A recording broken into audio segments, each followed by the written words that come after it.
Vanuatu, c'est vraiment une étape extraordinaire, beaucoup d'accueil, beaucoup de chaleur. C'est une ancienne colonie française et ça parle un peu français et anglais. Et c'est vraiment, les gens sont vraiment très gentils.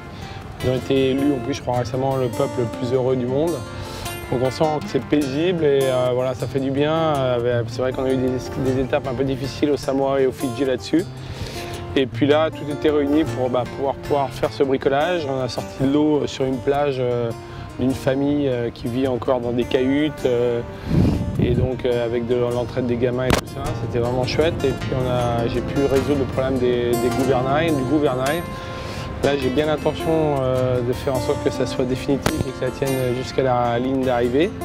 Et puis voilà, il y a eu des coups de main aussi d'un garçon sur un bateau qui nous a réparé notre voile. Donc voilà, tout est remis d'aplomb, une petite escale sympathique. Et puis là maintenant, les étapes vont devenir beaucoup plus longues. Des étapes d'une semaine minimum à chaque fois. Et donc voilà, ça va revenir un petit peu dans le dur, on va dire, au niveau de la longueur. Voilà. Après là, c'est plus le matériel qui est sollicité, c'est plus ma louloute. J'espère qu'elle va tenir. Parce que là, il y a quand même 3-4 mètres de houle, un vent qui souffle depuis longtemps. Et donc voilà, c'est sport, quoi. Je le sens très bien, le bonhomme est en pleine forme, la louloute aussi. Voilà. Et puis j'ai pu aussi combler le retard que j'avais en Martinique, et pris en Martinique.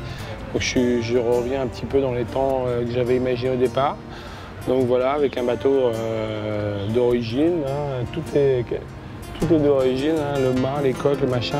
Donc c'est vrai que les gens sont toujours aussi surpris ici de voir qu'un tout petit bateau comme ça, sans grande modification, ait pu réaliser 25 000 km.